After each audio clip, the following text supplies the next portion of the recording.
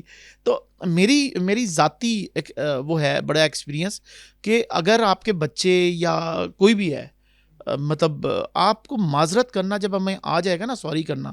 اچھا ہم سوری اس لیے نہیں کرتے کہ نہیں ہم چھوٹے ہو جائیں گے. اچھا مجھے ذاتی طور پہ نہیں لگتا کہ کوئی ہم چھوٹے ہو جاتے ہیں اس سے. اگر ہم نے ڈانٹ دیا، اور ایون میں کہتا ہوں ٹھیک بھی ڈانٹا ہے، اگر وہ بچہ غلطی پہ تھا اور ہم نے اس کو ڈانٹ ٹھیک ٹھاک کھینچ دیتا ہے، تو اس کے بعد ہمیں معذرت کرنا نا ہمیں کرنا چاہیے. کیونکہ سائیکولوجیکل اور نفسیاتی جو ڈس آرڈر ہوتا ہے، بچے کی شخصیت نا ڈانٹ سے بھی ٹوٹ جاتی ہے. تو جب آپ معذرت کر لیتے ہیں نا بچے سے بعد میں، بے شک 10 منٹ بات کریں یا آدھے گھنٹے بات کریں، تو اس کا نتیجہ یہ نکلے گا کہ وہ بچے کی جو شخصیت ڈیمیج ہونے جا رہی ہے، وہ شخصیت جو ڈیولپ ہو رہی ہے نا، دیکھیں بچوں کی جو شخصیت ہے فرسٹ ایئر سیکنڈ ایئر کیا 20-22 سال کی عمر تک ڈیولپ ہو رہی ہوتی ہے. ان کے اندر ان کو چاہیے ہوتا ہے کانفیڈنس. دیکھیں ایجوکیشن اپنی جگہ ہے، آپ کسی بھی اسکول سے پڑھ لیں تعلیم مل جائے گی آپ کو، آپ پویں سرکاری اسکول سے پڑھ کے آئیں تعلیم آ جائے گی آپ کے پاس. لیکن جو کانفیڈنس ہے نا، اعتماد، وہ آپ کو گھر سے ملتا ہے. اور جو بندہ گھر سے پوٹلی لے کے نکلتا ہے نا، جو بیگ لے کے، وہ کانفیڈنس کا لے کے نکلتا ہے، اور دوسرا ٹرسٹ کا لے کے نکلتا ہے. اعتماد، اور جس کو کہتے ہیں کہ یہ 2 چیزیں ضروری ہیں. اعتماد بھی اس میں ہوگا اور اس میں کانفیڈنس ہوگا کہ اس کی زندگی میں یہ ہوگا کہ میں نکل رہا ہوں. جو وہ میٹرک کر کے قدم سے نکالے گا اس کی شخصیت ادھوری رہ جاتی ہے. اور پاکستان میں 99% بچوں کی شخصیت ادھوری اس لیے رہتی ہے کہ والدین مار رہے ہوتے ہیں، اور مار بھی رہے ہوتے ہیں، ڈانٹ بھی رہے ہوتے ہیں، اور بعض میں کسی جگہ ان کو فیل بھی نہیں ہوتی کہ ہم نے غلط کر دیا ہے.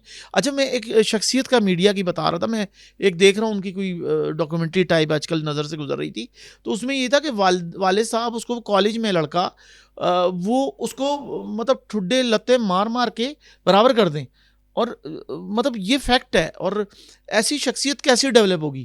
وہ 1 یا 3-4 شادیاں بھی کر لے گا وہ. اچھا وہ اندر سے ٹوٹا ہوا بندہ ہے، اس کو سمجھ نہیں آ رہا کہ میں ایک شخصیت ہوں. اچھا والدین بننا نا، والدین دنیا کا پہلا رشتہ قائم ہوا میاں بیوی کا، اس کے بعد جو رشتہ قائم ہوا وہ والدین کا تھا. ٹھیک ہے، مطلب آپ پیرنٹس بنتے ہیں جب ہوا، تو جب والدین بن گئے تو اللہ تعالیٰ نے اگر آپ کو یہ مقام دے دیا تو سوال یہاں پہ یہی آتا ہے نا کہ آپ ٹرسٹ کیسے دیں گے؟ ہم ٹرسٹ نہیں کرتے، ہم نے یہ نہیں سکھایا. اور میرے خیال میں یہ ضرور کہنا چاہوں گا کہ ہمیں بچوں کا اعتماد لانے کے لیے اپنی شخصیت کے اندر جو ہے یہ پیدا کرنا ہوگا کہ ہمیں معافی مانگنے کی عادت آنی چاہیے. کہیں ہم سے غلطی ہے تو ہمیں کہنا چاہیے. اور ایک سوری سے نا ایک بچے کی جو شخصیت ٹوٹ رہی ہوتی ہے وہ اس کے لیے ایلفی کا کام کرتی ہے کہ وہ شخصیت ٹوٹتے ٹوٹتے جڑ جاتی ہے. اور بحیثیت استاد بھی، بحیثیت کہیں بھی، دنیا کے ہر مقام پہ ایون کہ کوئی بھی مرحلہ ہو، ہمیں اپنی شخصیت میں سوری کہنا ہمیں سیکھنا چاہیے. اچھا یہ میں ذرا وہ جو بات میں کہہ رہا تھا آشان سے، لیکن ابھی میں سوری والی چلیں بات پہ آ جاتا ہوں. دیکھیں میں جس محبت کے عنوان کو اس پروگرام کا حصہ بنا رہا ہوں، مجھے بار بار یہ کہا جا رہا ہے پروگرام کوئٹ کریں، تو میں بھی یہاں سے کوئٹ کر رہا ہوں کیونکہ ہم اپنے جو سلاٹڈ ہمارا ٹائم ہے اس سے ہم آگے نکل گئے. تو ہم اسی پروگرام کو ایک اور سیکوینس کر لیں گے، لیکن پروگرام کو ختم کرنے سے پہلے میں تھوڑی سی بات آخری میں یہ کر لیتا ہوں کہ جب آپ کو کسی سے شدید محبت ہو اور بات معافی مانگنے کی آ جائے تو آپ اپنے محبوب سے معافی کا لفظ سننا بھی گوارا نہیں کرتے. آپ نہیں کبھی چاہیں گے کہ جس سے آپ کو محبت ہے وہ آ کے آپ کو، چاہے غلطی اس کی ہو، اور وہ آ کے آپ کو کہے کہ مجھے معاف کر دیں، مجھ سے غلطی، یہ لفظ بھی سننا نہیں چاہیں گے. تو میں ابھی پروگرام کے آخر میں اس بات کو کہہ کے ختم کرتا ہوں، اور ہم اگلے پروگرام میں دوبارہ جائیں گے. پھر ہم نیکسٹ پہ کر لیتے ہیں کہ اللہ بھی آپ سے ایسی ہی محبت کرتا ہے، اس کے تقاضے بھی ایسے ہی ہیں. جب ہم سے کوئی غلطی ہوتی ہے تو اللہ ہم سے اتنی محبت کرتے ہیں تو اس کو اسی محبوب کے درجے پہ رکھیں خدا کے لیے، کہ اتنی ہوتی ہے کہ اگر آپ اس کو یہ کہیں کہ اللہ مجھے معاف کر دیں تو اس کو یہ سننا ویسے ہی لگتا ہے جیسے آپ جس سے محبت کرتے ہیں اور وہ آپ سے آ کے کہے کہ مجھے معاف کر دیں. تو گویا جب آپ اپنے دل میں غلطی کرنے کے بعد ارادہ کرتے ہیں کہ اللہ تعالیٰ مجھ سے غلطی ہو گئی، میں شرمندہ ہوں، ارادہ کرتے ہیں اور یہ سوچتے ہیں کہ مجھے شرمندگی ہو گئی ہے، تو اکرام بھائی وہ اسی وقت معاف ہو جاتی ہے. اور اس معافی کی پہ یقین نہ رکھنا گویا اپنے اور رب کے تعلق پہ یقین نہ رکھنے کے برابر ہے. ہم تو وہ مجھے یاد آ رہا تھا یہ اقبال کہ تیرے عشق کی انتہا چاہتا ہوں، میری سادگی دیکھ میں کیا چاہتا ہوں، ستم ہو کے ہو وعدہ بے حجابی، کوئی بات صبر آزما چاہتا ہوں، اور یہ محبت یہ جنت مبارک رہے زاہدوں کو، کہ میں تو بس آپ کا سامنا چاہتا ہوں. اور ذرا سا تو دل ہوں مگر شوق اتنا، وہی لن ترانی سنا چاہتا ہوں، اور کوئی دم کا مہمان ہوں ہے اہل محفل. یہ ہم لوگوں کے لیے ہے کہ چراغ سحری ہوں بجھا چاہتا ہوں. پھر یہ لوگ آپ بعد میں سنیے گا جب ہم نہیں ہوں گے تو، بھری بزم میں راست کی بات کہہ دی، بڑا بے ادب ہوں سزا چاہتا ہوں. پروگرام کو یہاں سائن آؤٹ کرتے ہیں، اور یہ موضوع ایسا ہے کہ اس پہ تو میں ساری زندگی پروگرام کرتا رہوں تو ختم نہیں ہوگا، لیکن ہم اس نیکسٹ پروگرام میں انشاءاللہ اسی موضوع کو جاری رکھتے ہیں. اس وقت تک اپنا بہت خیال رکھیے گا. انشاءاللہ اگلے پروگرام میں پھر ملاقات ہوتی ہے. فی امان اللہ.